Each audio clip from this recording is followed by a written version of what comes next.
good. Okay, well, let's start then. So we're going to come to sit. Can you all see my yoga mat? Is that in screen, my yoga mat? Great. Okay, fantastic.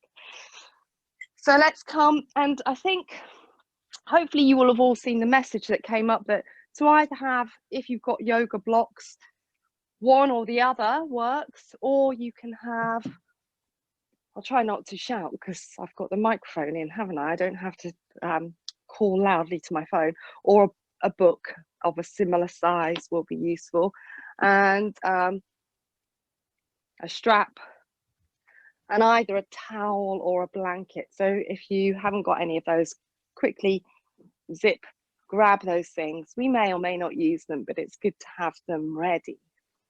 And we're going to come to sit to start with. So I think there's someone who's not muted, so I'm just going to check because I just had your bear with me.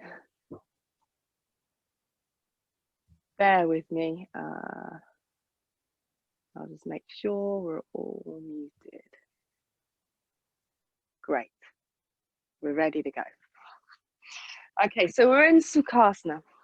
We're crossing our legs and we're going to draw our buttock flesh out and back. And I know, because I know all of you who've dialed in today, so that makes it easier for me in many ways, because I'm aware that you're all mature yoga practitioners, so you know what to do in this posture. You know whether or not you need to sit yourself on a block or a folded blanket.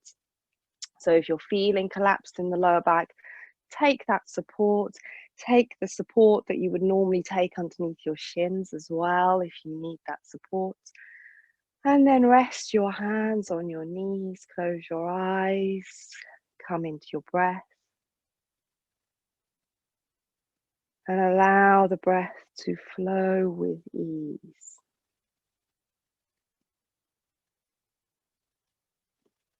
So the breath is so useful in that it reflects back to us all the time. It reflects back to us, where we are, the state of our nervous system. I can feel my breath is a little tight now myself, because I've been reflecting with my partner that online teaching, although I've been teaching for 16 years now, and I don't really get nervous when I teach a yoga class, but I do feel a little nervous teaching online. I've gone back to being a new yoga teacher here. So I can feel that, how that arises in my body, because my breath is reflecting that back at me. I can feel that it's not quite as smooth. So how we deal with that is, we use the breath, or we can influence our breath to then allow the body to settle. So although, the body will affect the breath also affects the body. So as we sit here and drop into the breath, we're going to just see if we can allow the breath to move into fairly even inhalations and exhalations. You may allow your exhalation to perhaps be a little longer than the inhalation, if that's at all possible, but we're just finding a steady flow in and out of the body, a steady, easeful flow.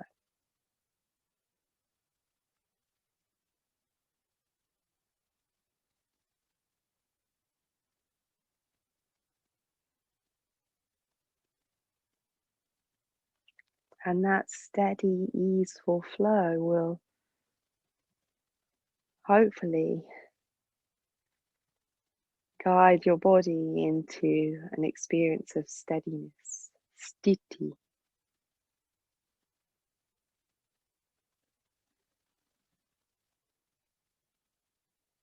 So steadiness as part of the natural cycle of life.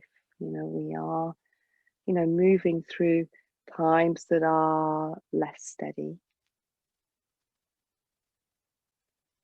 But we also move through times that are steady. But, the point is where we find steadiness is not within our external environment. We kind of kid ourselves that we can sort of pat everything down and have everything organized. So yes, all of this meets my samskaras, my habitual tendencies, my vasanas, my traits, my preferences.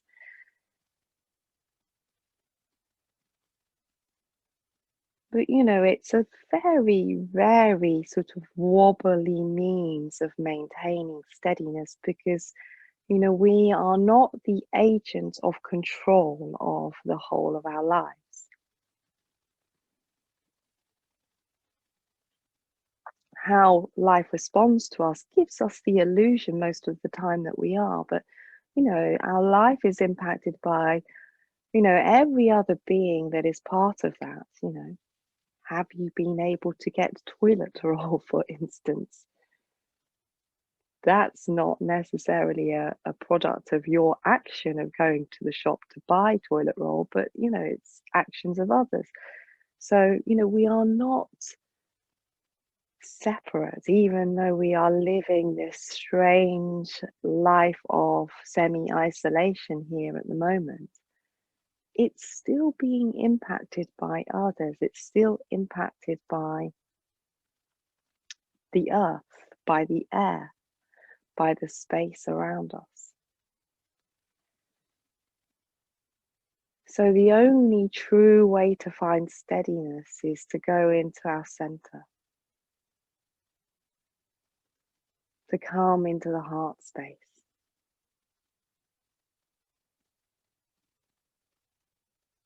And one of the ways we guide ourselves there is through the breath.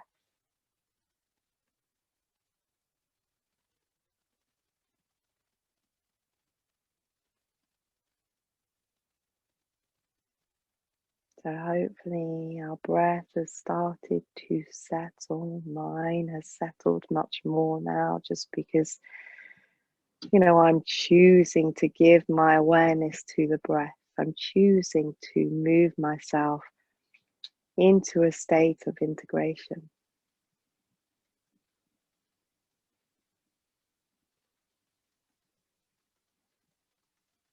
So hopefully that will be the same for you as we sit with no pressure, with no pull towards the external, that external world that we're always trying to pat down.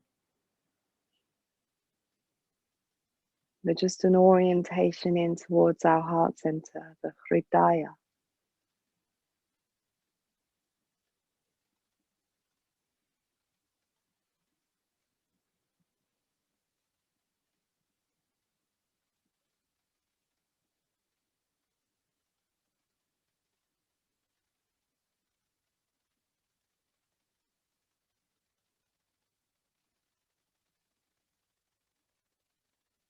Okay, we are going to change the cross of our legs now. So we're going to continue with Sukhasana. So changing the cross of your legs, giving your legs some movement if you need to before you change the cross of your legs. And then again, just coming, drawing the buttock flesh out and back, sitting in a nice, light, upright position. Finding that lift through a sense of freedom. So in the same way that we've started to develop that relationship with the breath, just allowing it to move into a steady flow, we can allow the body to feel, that same steadiness. So again, although, we are manipulating our body with particular intention to move our body into particular shapes, there's a balance between us being the doer, us acting that out, and us being the receiver of that action. So we can allow a rising up through the body that happens with its own sense of ease, its own sense of flow.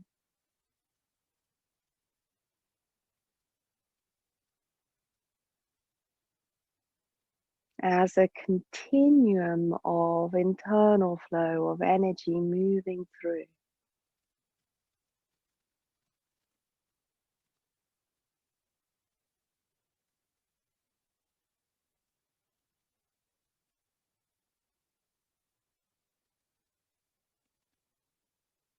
Allowing your forehead to soften and your jaw to release.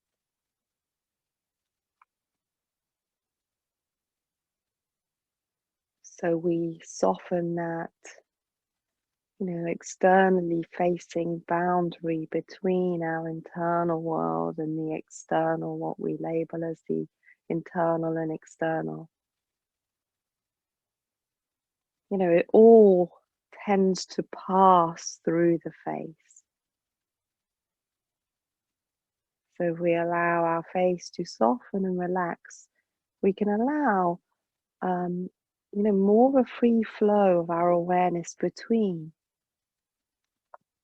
our inner landscape and the outer landscape. We can welcome in, that which we, normally perceive to be outside of us, separate to us.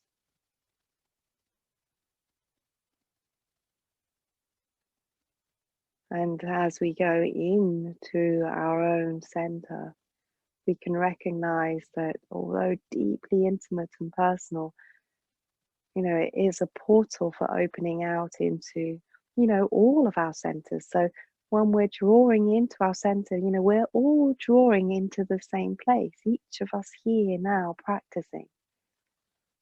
It's not a personalized center, it's a place where we open up to awareness. We're all drawing ourselves into awareness. So we can be connected through that.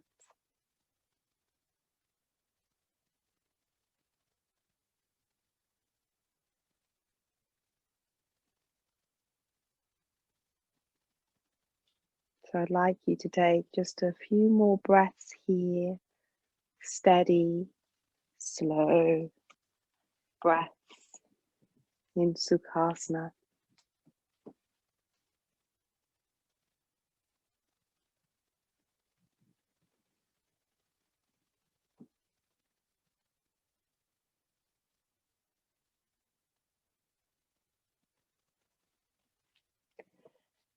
And then when you're ready, you may slowly bring yourselves out, removing any support you have, giving your legs a little stretch out in front of you as you need to, moving around a little. And then you can bring yourselves up in your own time. We're going to come up to standing.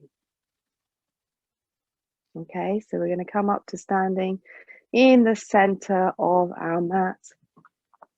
Luxury of yoga at home is that I have a nice turmeric latte to drink whilst I teach. I'm going to take a little sip of that.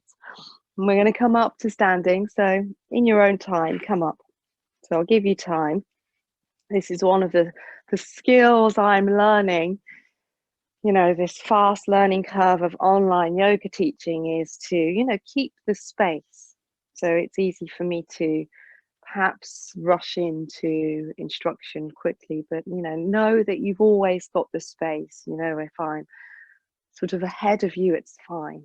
It's fine. You take as long as you need at each stage. We're coming into Tadasana with the feet in close together. And actually, we are going to have a block, okay, or a book, okay. So I'm using a book. Oh, hang on, I'm being shown a book. What am I being shown? Was that you, Pablo, showing me a book? What are you using? No, maybe not. I was just adjusting my screen. Oh, I thought you were showing me what book you were using. Okay, so we're coming to stand. We've got our book or block in our hands. So you're holding either side. We've got our feet in close towards each other. We're spreading the toes, working your feet as you would normally do, perhaps a little sway from side to side to feel into that contact that you have with the floor. And that contact, which I often like to tune into, as some of you will know, this is a contact, even though it may be indirect. Maybe you're upstairs in your house, but it is a contact with the earth. We're not on a floating platform here. So, we can feel into that indirect contact with, with the earth, with our planet beneath our feet. So, even if you are feeling down through several floors of a building, know that it is supported, that contact. And it's that mutual support that we all have. It's that one of those things that we could say defines our interconnected nature. And it can be a useful tool whenever we feel that little sense of separation, or, when we move into the contracted state of me, myself, and I, which, is very easy to do. And I can assure you, I've had many moments of that during the past week. One of the ways I find it useful to move out of that me, myself, and I contraction is to, just visualize, pan out far enough so you can see the earth. So you are looking from space and you see one planet, not the separate 6-7 billion people, however many we are on this planet, and all the separate beings, but we just see one object there. And if we panned out further, we could see the whole solar system as one. We could pan out, to look around and just see the universe. We are part of it. We are in it. We are not separate from it. We can't, it's just not possible for us to be separate. So again, this is a useful means of connection. It's a useful means of, not feeling isolated, not feeling alone, but, recognizing that, we are all here together. Okay, now we're going to raise our arms up above our head, extending up, reaching up. Hopefully you've got more room above your head than I have. I reached the ceiling here. So breathe. And if you can't quite reach up, it's fine to bend your elbows, of course, but see if you can start to extend up, to feel the stretch through your back. It's not about making the arms straight, but what we're looking for is this extension up through the torso. That's what we really want to feel into. So if you need to bend your elbows to do this, but lift up towards the elbows, then do that. Okay. And again, you can play around, as we so often do, with a little movement. And then what we're going to do from here, keeping hold of our block, is we're just going to bring the block down behind us. So we're going to lift up into our elbows. Okay. So as you lift up into your elbows, also keep the elbows in. So they're going up rather than splayed out to the side, and extend up. That's it. Perfect. And breathe. So we can really feel that activation through the upper back, through the trapezius muscle there, as we lift up into the elbows. So we might need to move into this. We might need to sway and play into this. That's it. Perfect. Extending, breathing. You can bring a little light tone to the belly. Deep breaths.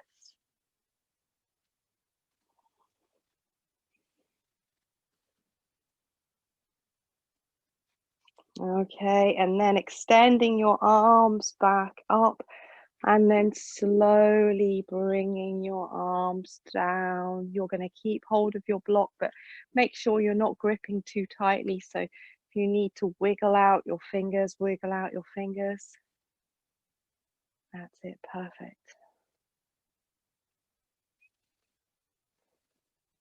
Find your breath. Find your breath. And settle into that. Settle into your breath. It's everything. So that I'm going to read a quote which I've read through a few of my classes, but just feels like an appropriate time to read it now as you settle into your breath in Tadasana. This is from the Chandogya Upanishad.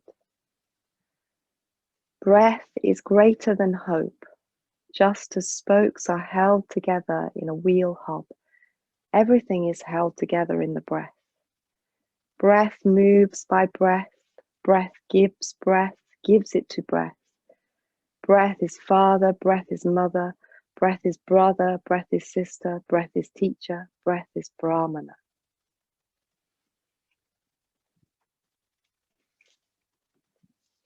So the word Brahmana there refers to everything. The underlying nature of being, the all-pervasive nature of consciousness. This is the breath.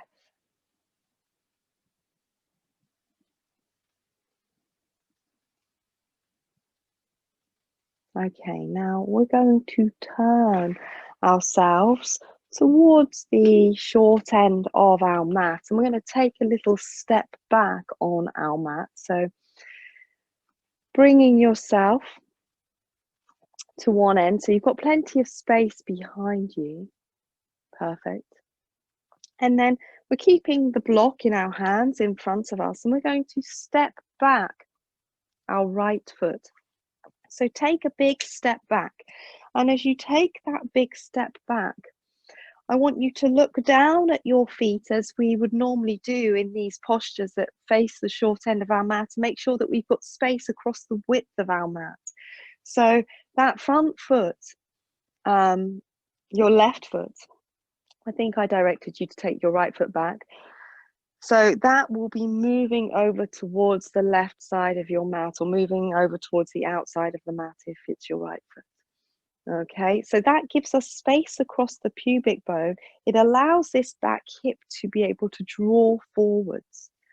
Okay, now we're going to assist that drawing forwards of the back hip by lifting up our back heel. Now we've established our steadiness. We're going to lift up the back heel, which may feel a little wobbly, but we're going to work with that.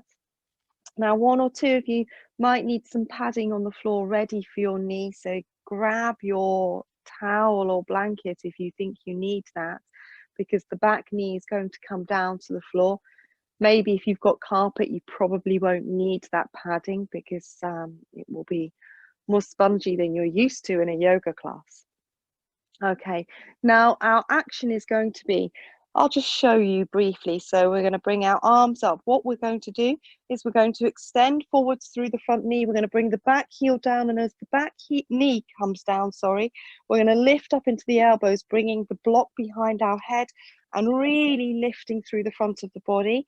And then we'll be coming back up and taking our arms forwards and stretching through the back, so we really reach into that block and feel the stretch between the shoulders. Okay, so that's our action. So you've got your block in hand. Let's just take our block above our head. Perfect. Breathe.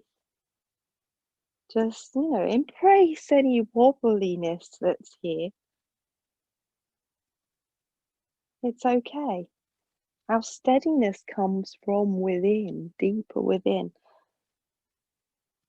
Okay, now extending your front thigh bone forward so the knee bends. Then you can allow the back knee to lower towards the floor as you bring your block behind your head, as you reach up into your elbows, as you tone your belly. and lift your chest and you breathe. And then you press into your front foot and extend your legs, and you come up and you extend your arms forwards. And again, you just continue to breathe. And we're going to do that a couple more times at your own pace. Rising up, so you're really lifting up towards the block, bending the front knee, taking that slow lowering down as you bring the hands behind your back and you reach up into the elbows, keeping the elbows hugged in towards the head. And coming up, you lift as you extend the arms up. You get that lift so you can feel that space in the back of the waist. Arms coming forwards. And then again, continue. We should be perhaps on our last movement now.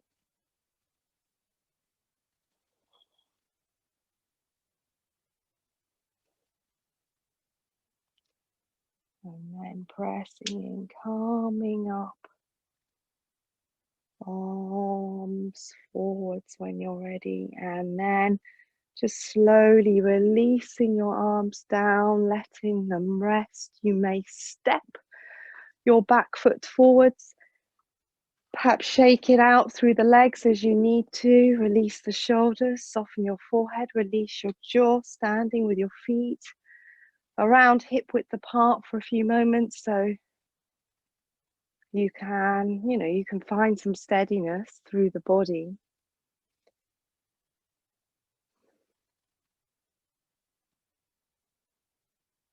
But observing that steadiness comes from not pinning it down, not making the body tighter, not trying to hold the body in a fixed place.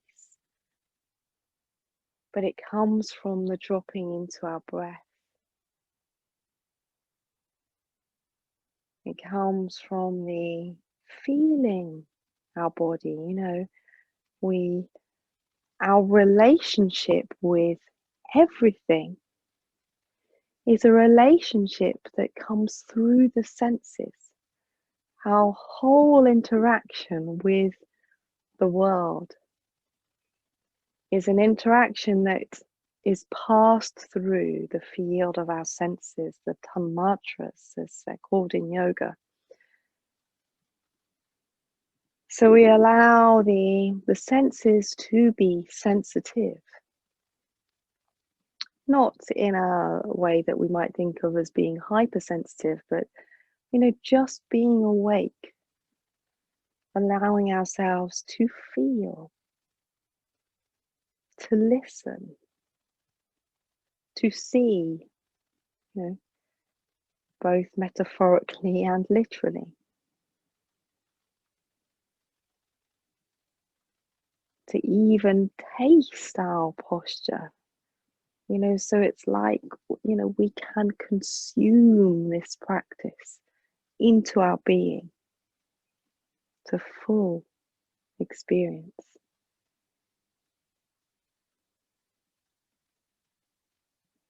Okay, we're going to step the other foot back, so I believe it should be your left foot. So this is where not being able to see you so well is more challenging in terms of usual teaching. Okay, and then again, we'll just check in with that space that we have there across the width of our mat, so we can walk our front foot perhaps a little further over towards the right to allow the left hip to come forwards, to feel spacious across the pubis. And then we'll lift up the back heel so we can bring a little more internal rotation to that back leg. And then we're going to do the same thing again. So we're going to take our arms above our head. We're going to really lift up into the arms, into our block. And I didn't say, it's fine if you don't have a book or a block, you can do this without. We can extend through the front knee, reaching forwards, and then lower the back knee, but keep this lift. So it's almost like you are hanging if that block was attached to something above. So you keep that space in the waist, and then you draw the block down behind you. You lift up into your elbows, light tone in the belly, lift in the chest, awareness within the pelvic floor. Pressing into your feet to slowly bring yourselves up. Let it be a sensory experience.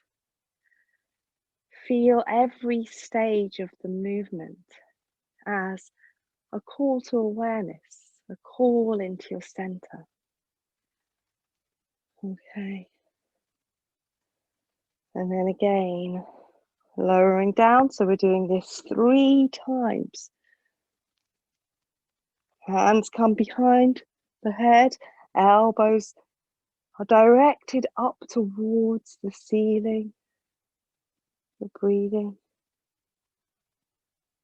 And then you're pressing in, you're coming up, you're extending your arms forwards. You're breathing.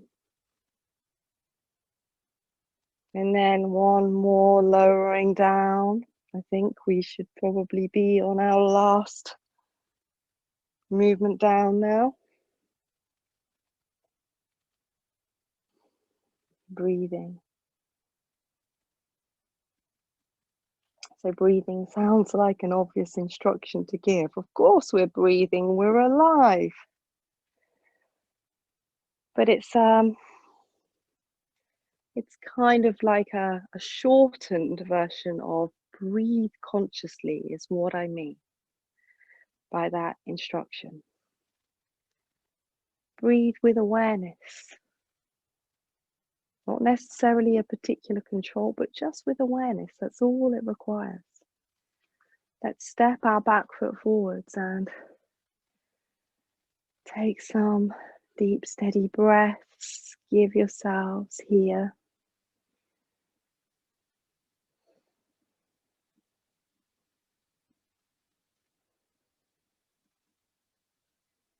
Allowing everything to settle by itself, trusting that that happens, that it comes.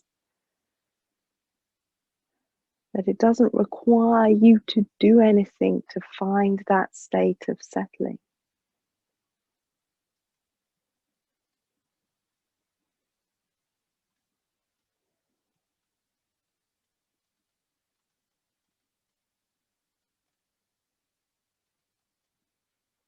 Okay, you may turn yourselves back to the front now. We're going to bring our feet in towards each other.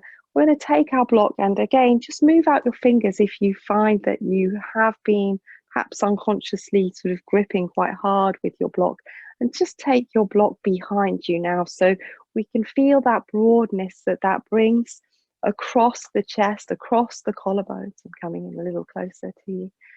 I can see some of you. That's it, breathe. Feet deepening into the floor, you're rising up through the body.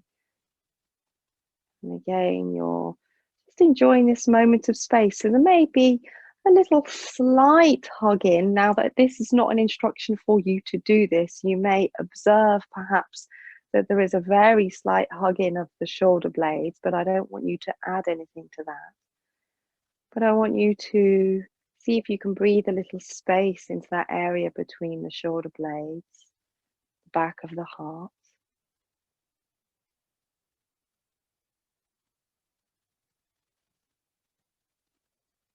And again, it's a total giving here and now.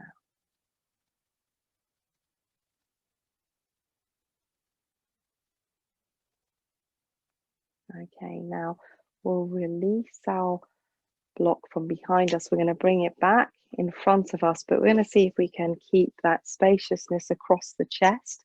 I'm going to take a wide stride. Perfect. And then just take a few breaths and make a little commitment to those few breaths that we take here to enjoy those breaths. It's one of the most beneficial things we can do with our breath, let alone, directing the breath to breathe in any particular way, but to just allow ourselves to enjoy it. And perhaps, we might even have an added appreciation at the moment that we are here freely breathing. So enjoy that freedom in your breath. Okay, we're going to turn our left toes in, lift up the heel and allow it to extend out. And then turn your right foot and leg out and just check your alignment. So your alignment is your front heel lining up with the back in step. Okay, and we've got a generous stride here. So we're going to come down into a Uttanasan variation with our block. So we're going to be bending our front knee. So first of all, extend your arms above your head. Okay, reach up. Now, as you reach up into your block, I want you to feel that you can get that lift up from the hips. Well, not even just the hips, but down from the feet. So the feet can press down, and then you can feel a rising up through the legs, definite rising up from the hips, up through the sides of the waist, up through the sides of the ribs, up through the shoulders and the arms towards our block. And we're going to breathe into that.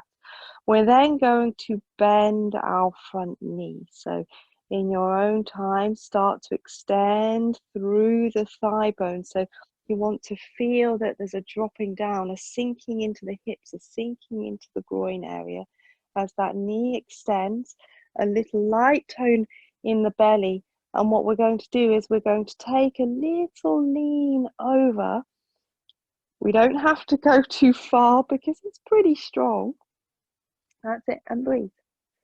Breathe into that. That's it, deep breaths. Now we're going to release the top hand. You can just bring it down onto your hip. We're going to take the lower hand to the floor behind the leg. That's it. So we find ourselves in this supported Parsvakonasana. Now you don't have to put loads of weight through this block. I'm using a book here, which is less stable, but it's enough because I'm not pressing into that block with any sort of real effort there. It's just a little stability. We can take the top arm up and over. So you may reach it up and over. And if you get a little stuck in the shoulders, it helps you to work around the anatomy of your shoulder, the acromion process. So swing your arm forwards if you get a bit stuck there, and that should work for you. That's it, breathe. Okay, now extending our arm up, we're going to reach through the front leg to extend the front leg so we can find ourselves in this supported Trikonasana, Uttita Trikonasana, extended triangle pose. A little light tone in the belly and length between the pubis, the navel and the breastbone. Forehead softens, your jaw releases. You breathe fully, enjoy it. You're at home. You can heavy breathe as much as you like if you need to. Okay, we're going to come up with ease. Just bring your block back into both hands. Turn your feet to the front. Pause. Settle your breath.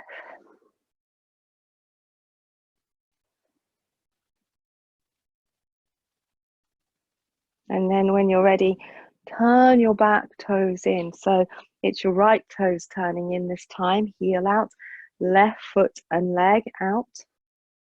And again, check that alignment. So front heel in line with the back instep just places the hips in a better position for movement through the hips. Okay, and it also helps with the lower back when we come down so we don't overarch into the lumbar. Okay, we're going to raise our arms up above our head. We're going to inhale And we're going to exhale, and we're going to bend the front knee, extending, reaching through the thigh bone, particularly through the inner thigh, and then take your body over. So you're moving towards this Parsvakonasana. You may not move down as low as you would normally go because it's strong without the assistance of our hand to the floor or onto our thigh, but just reach through. Lift, lift, lift. Tone in the belly, extension in the chest. Okay, top hand can come down onto the top hip. Bottom hand can lower down with your block and you can hold on to it. You can pause and breathe there. Keep reaching through the front knee. Keep reaching into your back foot, and then pick up that flow from the back leg and take it up and over with your arm. Perfect. And again, you can negotiate around your shoulder joint in any way. And maybe you want to do this because you just want to feel into a bit of movement, and that's great too. You know, we should never feel that, you know, we are trying to pin it down to being a particular shape, a particular way of practicing even. You know, we are responding in each moment through the senses, and sometimes that will guide us to movement. Okay, let's open up that top arm and press firmly into the front foot to bring ourselves into Trikonasana, moving your brick if you need to. Finding your breath, finding space. Okay, well done. Deepening through the front foot, inhaling and calming up. Taking hold of your block, turning your feet to the front, stepping yourselves back.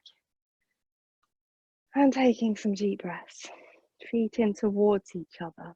Forehead soft, jaw release. Give yourself here and now.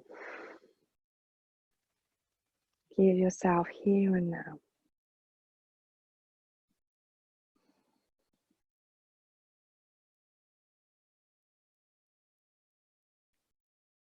Watching as the dust settles.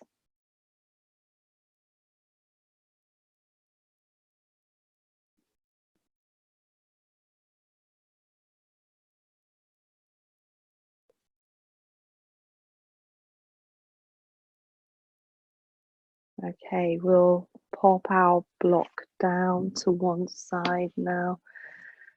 Let's come back to standing. Let's move it out a little wiggle of the hips perhaps, or even a little shake, releasing the arms, coming back in. That's it. You can, in fact, let's go for it. Let's have a little shake. I think I could just see Claire having a shake there, enjoying that. So let's go with that. Have a good shake out. Perfect. And enjoy it. You know, let's just have a few moments of just enjoying a little bit of random movement with our body where we're not trying to be someone practicing yoga. We're just enjoying this movement in the body, waking up the body. You can move around. I think I just saw Lee walking up and down her mat a little there as well. So, you know, feel free to, that's it. Oh, there's that little jig and little dance going on now, I think. So just enjoy it. You're in your own home. I can see some of you, but not all of you. But, you know, just enjoy that freedom. Okay, and then let it all settle. And then as it all settles, often we find after quite, you know, stronger movement or very active movement, I should say, is that when we do come to settle, it's more profound. Because we've shaked out those little pockets of holding, perhaps.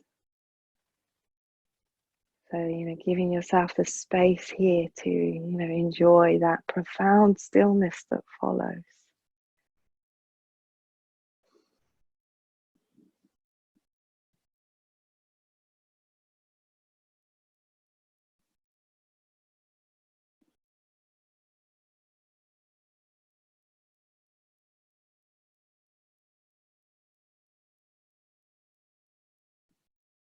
Okay, well done. Let's turn ourselves towards the end of our mat again, and we're going to come forwards into Uttanasana, a forward bend with the legs feet hip width apart. So, you can anticipate whether or not you need a block. If you usually have a block to bring your hands onto first, get a block, and it's not harmful to have that block ready. You might just use it for an intermediate stage. We're going to, again, just check the feet that we are aligned down the midline of each foot, and just feel into that. Really look at your feet, check in, in the same way that you would check in if you were in a yoga class that was live, and maybe your teacher might be coming around the room and looking at your feet. You would be more vigilant to place your feet correctly, perhaps. So, be your yoga teacher here now. Check them. Okay. Now we're going to fold ourselves forwards. We're going to fold from our hips. So we're going to feel that depth of contact through the floor, rising up through the legs, rising up through the body. And we're going to let this hinging coming from the hip joints. I know you all know how to do this. So fold and be vigilant with that. Don't get to that stage where movement stops and then you grasp after a deeper fold and start to round from your back. Only continue folding whilst the turn is coming from the pelvis, whilst your hamstrings are slowly feeding your body forwards to be able to release. And if you get to that stage where you're stuck, you want to bring your hands down onto a block or the floor, you bend your knees a little. And that will give you a little more freedom to fold forwards. Perfect. That's it. Breathe. Now, once you're there, as most of you will know, one of my favorite things to do here is to have a little sway through the hips. It helps me to feel the stretch across the hamstrings, those three muscles of the back of the thighs. I feel that I can shift the stretch, across those muscles. I can move between, engaging or stretching, the more outer to the more inner muscles as I sway through the hips, and vice versa. So just feel into that. Let it be a rich experience of really exploring what you feel here, not to put any labels on it, but just to go in as a sensation.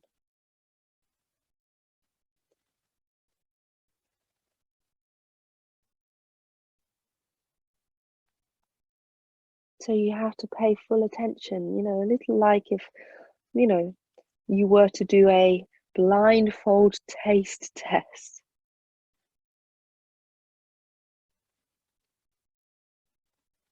You would really pay attention to taste the flavor of, whatever that might be. Because we wouldn't be relying on, our visual sense to tell us what we think it should taste like. We have to really go there, and we want to do that with our yoga as well. We don't want to rely on our past experience. As we know, jnanam bandha, knowledge is bondage. So we don't want to be bound by what we think it should be. We want to be free into feeling what it is here and now. Okay, we're going to place our hands so they're flat to the floor, they're shoulder width apart, bending your knees as much as you need to do this, and then stepping your feet back into Adho Mukha Svanasana, reaching through, breathing.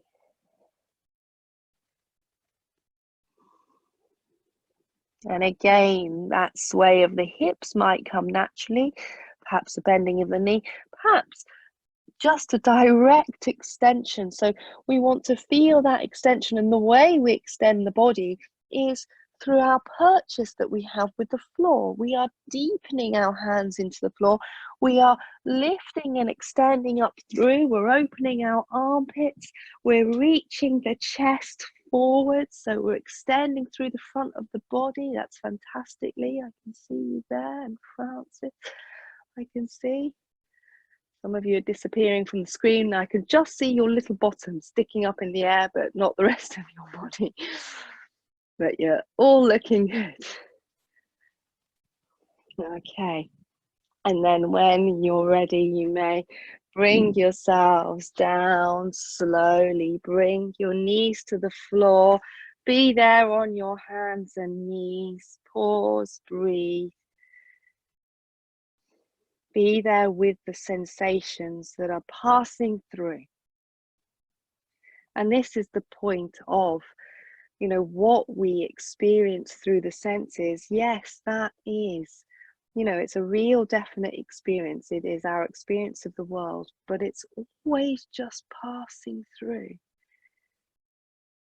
What we often do is we try to grab what comes in through the senses, whether it's a sensory sensation or, a thought, an idea, and we try to pin things down. But what yoga can help us to realize is that everything's just passing through. It's a moment-to-moment awareness.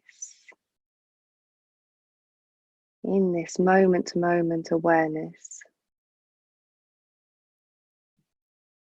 that's our opportunity to open up into the state of integration, the state of yoga, the state of union. Okay, let's take ourselves back to a child pose, but do it slowly. Don't rush to get there. Again, it's familiar. It's often, sometimes dumbed down in many ways. This posture in yoga classes, people flop into it from downward facing dog without allowing it to be that full sensory experience.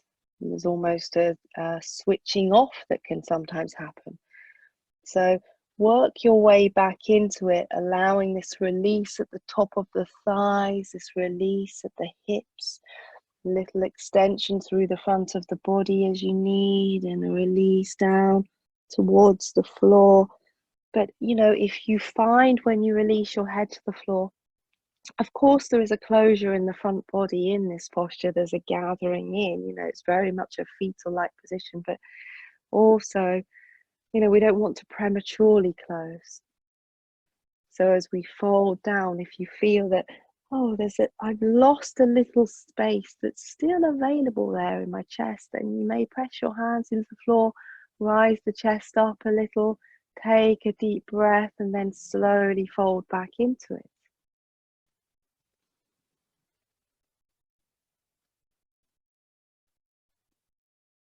And again, enjoy your breath here in this space where there's no pressure on you in child pose, is there? You can support your head, of course, as always.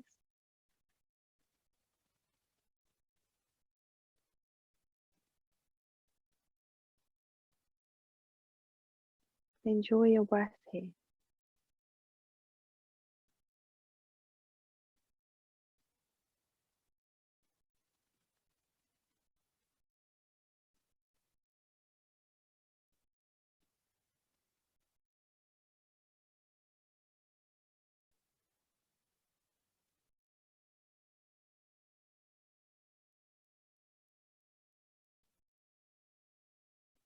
Okay, we're going to come back to our hands and knees. So I'd like you to slowly bring yourselves up, but as you bring yourself up, don't feel that you're just coming out of Balasana, child pose, but you are bringing yourself, you're moving into Vamanasana, this hands and knees position.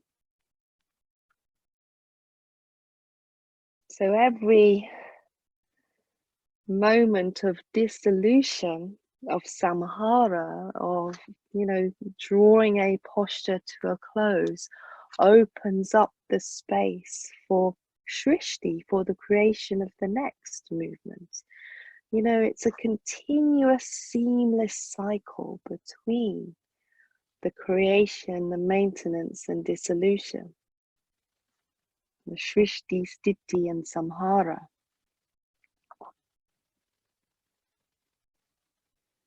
Okay, now we're going to bring ourselves back up into our downward facing dog, but we're going to move, we're going to transition in our downward facing dog to Avashisthasana, so which is often commonly called a side plank type position. It's actually the name of a sage. But bring yourselves up when you're ready, extend up through. I'm going to move, top is dangling in the way, so I'm going to remove that. And in your downward facing dog, what we're then going to do from here is we are going to then lean the body forward. So you bring your shoulders above your wrists. You're then going to allow yourself, you can turn towards the screen, depending on how you've got your mat. If you've got the short end, just turn to one side and roll onto that supporting hand. So your other hand may come up onto your hip. Now your top foot either rests on top of the bottom foot, or you can place the foot to the floor in front of you or behind you. So find a place that feels steady. Then you may raise your top arm up if you feel steady to do so. If you need to release before I say, come into downward facing dog, but don't release sooner than you need to, just because I can't see you all. Remember, I think that I'm there in your room with you. So don't let the call to easiness pull you out, but do come out when you need to. Okay, bring that top arm back down, roll back to downward facing dog. Have a stretch out. Does it play into that stretch? Breathe a little sway perhaps you need. And then we're going to move to the other side. So we're going to lean ourselves forwards, bring the shoulders above the wrists. So we make this sort of straight line with the body. And then we roll onto the other foot. So turning in the opposite direction. You take your weight into one hand. The other hand can either come up onto your hip, or you can raise the arm up. The top leg's either stacked on top of the bottom leg, or foot to the floor in front or behind. That's it. Perfect. Breathe. Reach through the arms. Feel an extension up through the front of the body. So you're deepening into your feet and you're lifting up through. You're lifting up through the back of the body and you're breathing. Perfect. Okay, let's take it back to Adho Mukha Svanasana, downward facing dog. Bring your hand down. Stretch, extend back, breathe.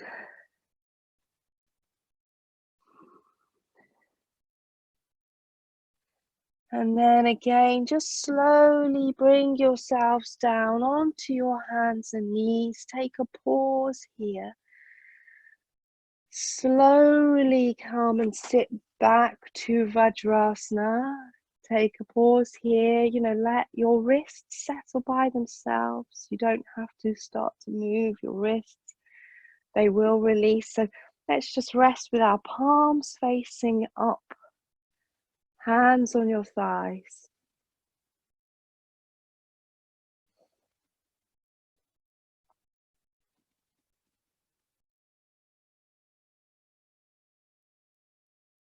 Perfect. Come back into the breath as everything is Brahmana.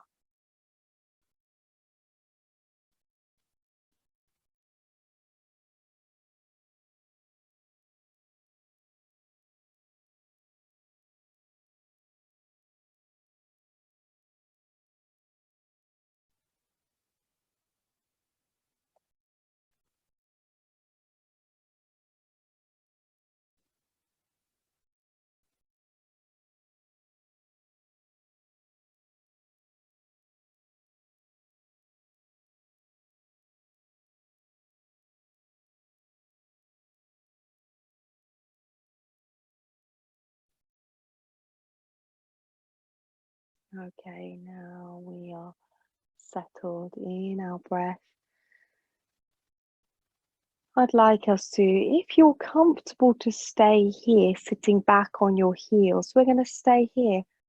But you can also stand up for what we're going to do here. So it's going to be an arm and shoulder based movement. So feel free to stand up. This is, one of the advantages of not all being in the same room where, some people are up, some people are down, and it might feel a bit disjointed or odd. We've got the choice. But I know not everyone is comfortable to sit in a kneeling position for a long period of time. So come up. Or if you feel like you want that energy of being upright, then you can bring yourselves up. We're going to raise our arms up above the head, and then we're going to lift up and we're going to bring our arms into a Garudasana position, an eagle posture position. So we're going to cross the right arm over the left. That's it. And just wrap your arms around each other, bringing the palms in towards each other. That's it. Breathe. Now here, I'll go through the two options. If you are kneeling, then you lift up out of the pelvis and you're going to take a little fold forwards. Okay, you're going to try and keep as much length as possible through the front of the body. Now, there is a little control that starts to come in from the hip flexors here, so it may feel tight around the top of the thighs. So I want you to breathe into it. So you're folding, you're hugging in, you're breathing. If you're standing up, you're pretty much doing the same thing. You're bending your knees and you're folding and hugging in. Maybe, you might try both even. That's it. Perfect. Breathe.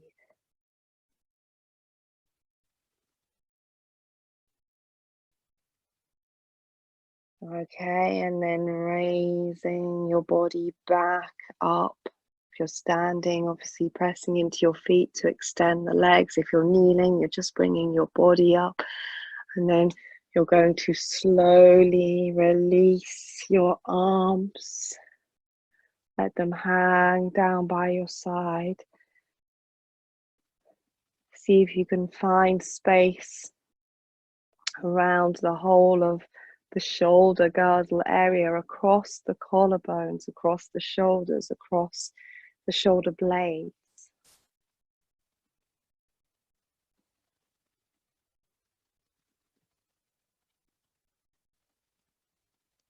Okay, and then we're going to do the same again with the other side. We're going to bring our arms up above our head, reaching up, perhaps moving into it, wiggling into it.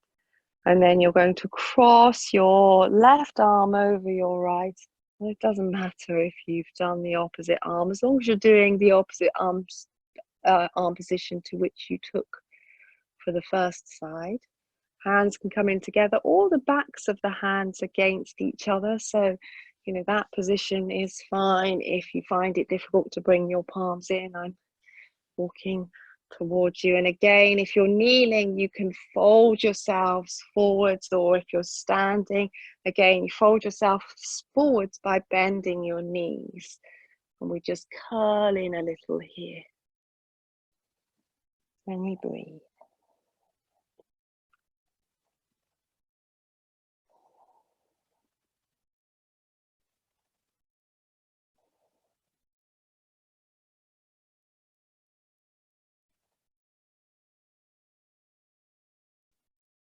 Okay, when you're ready, bring yourselves up. Release your hands, release your arms. Let the arms hang. Take some deep breaths as you need them, if you need them.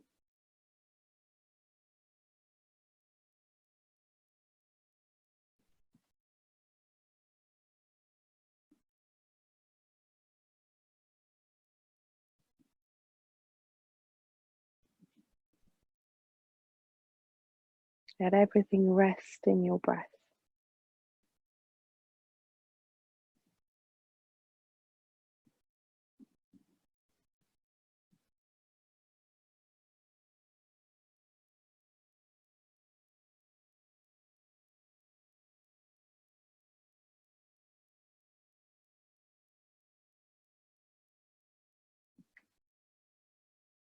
Okay.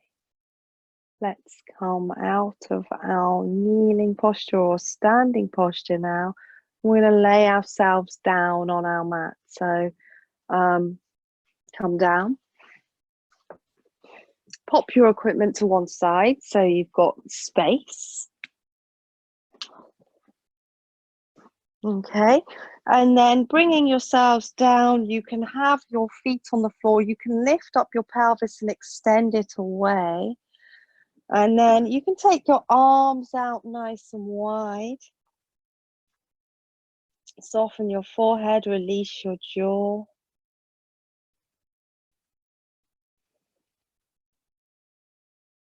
Enjoy this open space through the chest, open armpits. And even this position here is really beneficial. You know, I think it's true that a lot of the time we are, possibly going into movement that's not necessary in terms of the function of the body. Any movement we do, of course, can be necessary for the purpose of yoga. Anything that, has the potential, which is everything, to lead us to integration.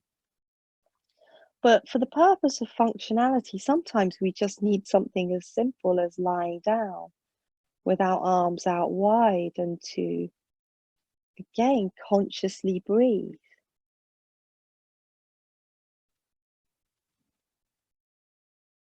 So just enjoy this. And as you give your attention to it, you may start to notice, the subtle elements, the sukshma, the subtle, starts to become more apparent. So I've placed myself in this position, I've placed my feet into a particular position. It's taken me these few moments of talking and then really starting to listen to my body to realize, actually, I need to step my feet a little further away to find real ease. So just notice, those subtle messages that come through, and they do come through when we're listening. They do come through when we're paying attention.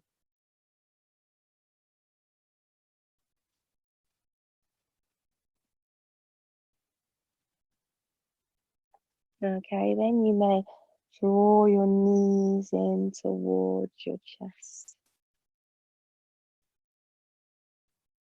And what we're going to do here, so again, it depends on your position. If you are sideways on, to me, this will make more sense. If you're not, you can choose either side which you're moving towards. So you're going to allow your leg that is closest to me to start to open out to the side.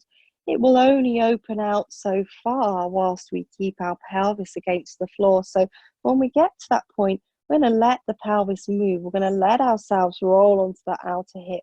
We're going to let that leg come down to the floor. And we're going to let the top leg now reach over towards a twist. But then we're going to extend that top leg down the length of our mat and extend the top arm above our head along the length of our mat. So we're lying on our side. That's it. We're stretching through the side of the body. We're reaching into that stretch. And we're going to return via the twist. So we bring that top leg slowly back up onto the bottom leg. We allow the body to open back out. So we're rolling our back towards our mat, extending the arm out. A brief visit into the twist, and then bring the top leg in first, then the bottom leg in. So we're back onto our back. We're breathing. We're finding our central position. And then we're going to move to the other side. So your leg that's furthest from me, or the opposite leg to which you did before, is going to start to open out. When it gets to that point where it can no longer move without the pelvis moving, then you let the pelvis move. You allow that leg to lay itself on the floor, and then the other leg will come over and lay on top, and we're in the twist for a brief moment. And then we're going to take that top leg and we're going to extend it down the length of our mat as we roll our body towards the side, and we extend the top arm above us. We're resting on our outer hip. And then we return by bringing the top leg back into the bottom leg by letting the body roll onto the back, then drawing the legs back in. Breathing, realigning yourselves, and again you can go through that movement one more time to each side. So it starts with the lower leg, the leg that's closest to me, coming down to the floor. The other leg will follow in its own time. It will start. You're briefly in the twist at that stage. Then you allow the top leg to reach out down the length of the mat, and the top arm to reach up above your head along the length of your mat, and you extend between that foot and hand. And then you draw it back in, bringing that top knee back into the bottom leg, bringing the arm back over, so you return your back to the floor. And then you return your legs into the center. You breathe, and in your own time, you move to the other side. So taking it easy, each stage of that leg comes out, leg follows. Then the leg starts to extend out along the length of your mat, and that top arm extends out. That's it, perfect. You breathe, you enjoy that extension, enjoy that stretching through.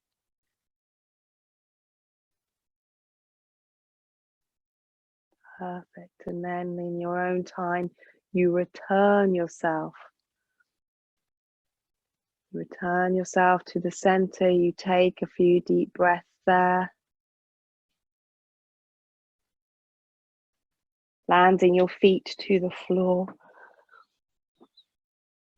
Enjoying the space here. And then again, you can keep your arms out wide, or if you prefer to bring your hands onto your belly and just connect into your center, maybe one hand on the belly, one hand on the chest, you can go ahead. Or maybe you're enjoying that spacious opening with your arms out to your side. I don't mind, but let yourself reach into it with everything. Give it everything. And you'll have a biofeedback from your body when you give it everything. It will speak to you. It will tell you if you need to, reposition yourself, if you need to take support, if you need to take a deeper breath. All of these instructions will come out of listening to your own body.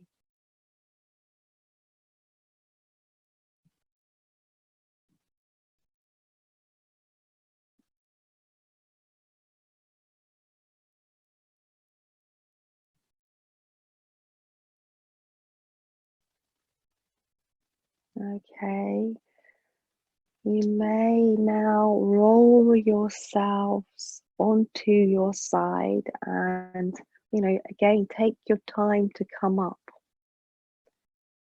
We're, being really self-reliant, so sometimes we move in and out of postures in response to the other people who are in the class. We feel, oh, I better come up because everyone else has come up now. So, here you have the opportunity to really genuinely move in your own time. We are going to sit, sorry, I know I'm standing because I'm talking to you, but we are going to sit. So let's sit ourselves, if we can, in Siddhasana. So you want a little bit of support underneath you, a block or even a couple of blocks. You can go a little bit higher than one of these flat blocks. So you can sit yourself up on maybe a couple of books, whatever you need. So this is the wider cross-legged position. You might need your towel or blanket for a bit of support. And what we're going to do here is we're going to do a brief practice of Brahmari breath. So this bumblebee breath that we often do in class. So our stride is wide. You can see I've got my heels lined up with the midline of my body. You can take that support under your knees if your knees are lifted. And I will just remind you all, although I know you're all familiar with this practice, of how we do this practice. So we will be creating a humming sound on our exhalations. We're going to inhale and exhale with partially closed nostrils, but we're also going to shut off our senses to the external world. So what this does is it sort of switches on our internal awareness. So when we hum, suddenly sounds really loud because we've closed off our ears. And we're really just totally drawn into that because we've closed everything else down briefly. So how we do that is you will close your eyes. So just watch first of all as the reminder before you start to copy. You will just lightly rest your index finger and middle finger over the eyelids there. You will be controlling the flow of air through your nostrils with your ring finger. And you can just try this out now. If you slide your fingers down your nose over the bony structure to the cartilage, and that's the area where you will just very lightly press into your nostrils to make that aperture of each nostril just a little smaller. And what this does is it allows the breath to slow down and extend. So that's why we're using that action. And then your ears will close. I can't fully do it because I've got my AirPods in to speak to you, but you will pop your thumb over the tragus, this little inner flap that we have. If you don't have much of a tragus, sometimes it's quite flat for some people, you kind of close over your ear hole but you don't put your fingers in your ears, your thumbs in your ears. So that's it. So I'll just do one quick demonstration to remind you. So with the mudra, I'll inhale fully and fully through open nostrils to begin, and then I'm going to control the flow with partially closed nostrils.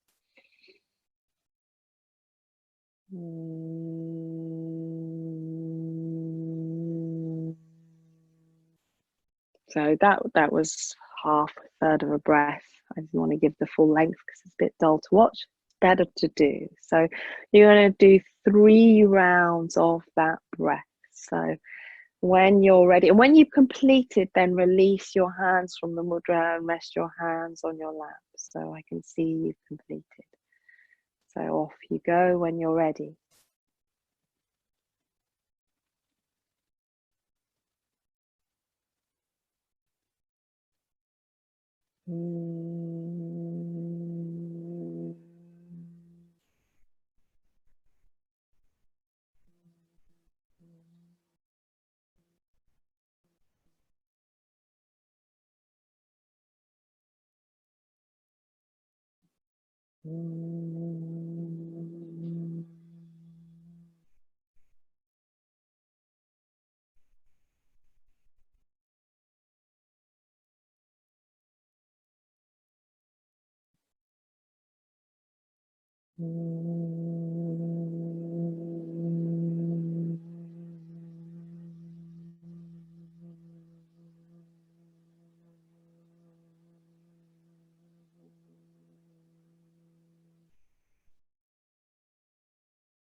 Okay. So when you're ready now, you can bring yourselves out of your posture. You may lay yourselves down for Shavasana. So take whatever support you need, whether you need a bit of support behind the knees, some support behind the head if your head's leaning back, or maybe you just like to have that little bit of head support anyway. Be warm. So I sort of have had the awareness as well that, whatever form of practice I'm guiding, I can't control the temperature in your house. Normally I can adapt the practice to the temperature of the room, but make sure you're warm anyway when you lay down. Some of you look like you've got a nice sunny spot to be in, which is lovely. See that, Claire? Looks like she's got some sun coming in there. So just lay yourselves down.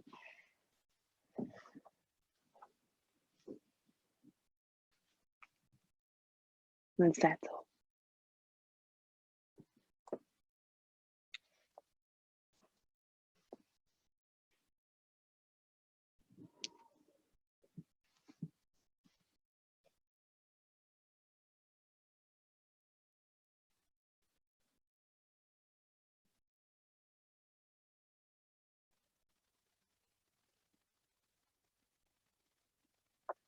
Just totally give yourself here and now.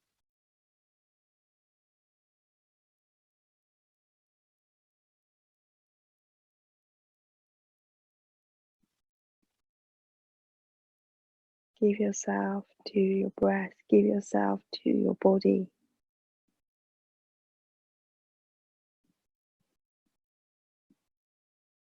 Give yourself to the sensory experience or experiences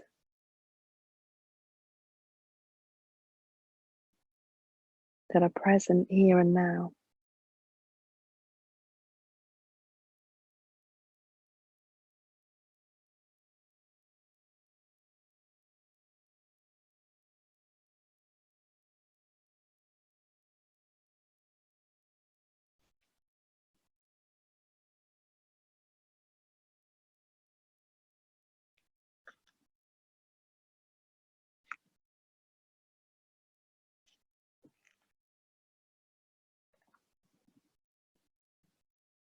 This is a short verse from a 14th century Kashmiri mystic, the Laleshwari. She was also known as Lala.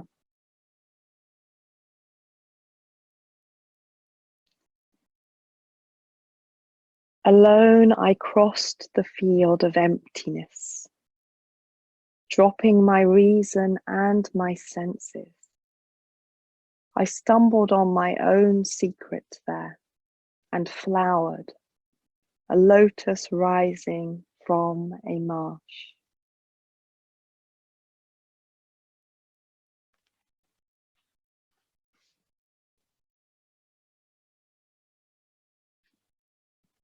So the lotus rising from the marsh, this is a reference to the lotus that is used, so frequently in various Indian spiritual traditions. I think, they mostly all use a lotus for various reasons. One of the reasons being that most lotus flowers, there are some night blooming lotuses, but most lotus flowers, they open their petals to the daylight and then they close them again at night.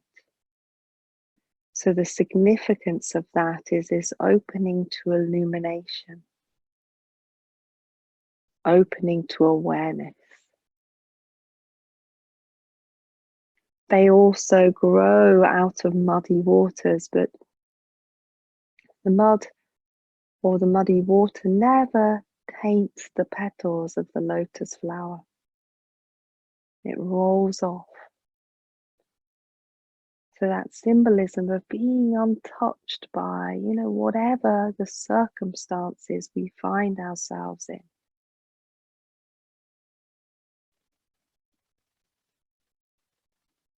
We can rise above, we can still point ourselves towards the awakened state, like a lotus flower.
Taking 2 or 3 slower, steadier breaths, and again committing to enjoying those breaths.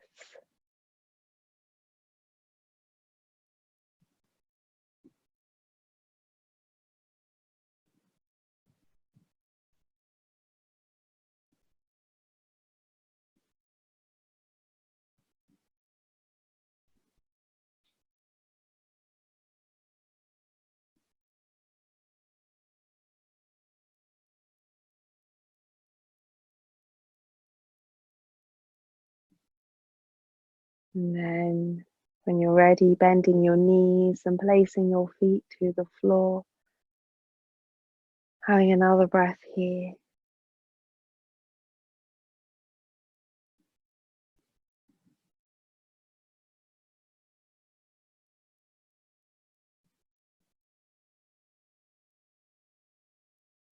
And then you may gently roll onto your right side and pause there.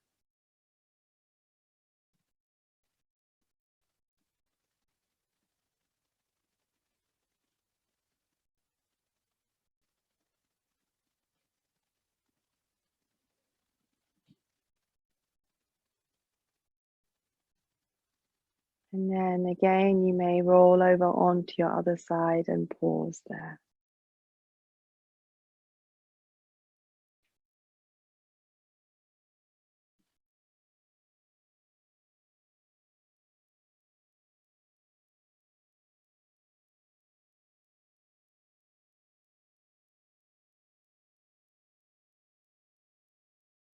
And then slowly start to bring yourselves out with a little movement to the body as you need to. Deeper breath as you need to. And bring yourselves up from your side. Come to a comfortable seated posture. And we'll close the class together. We're going to chant 3 Oms. Although we can't hear each other, we can feel each other joining in together. And we can, enjoy this communal practice that we're having here as we chant these last 3 Oms. And we can, feel the Om reaching from our heart center out into the world. This echo, this ripple of interconnection through this bija, this seed mantra. So bringing your hands to your heart. We'll take a deep inhalation to prepare.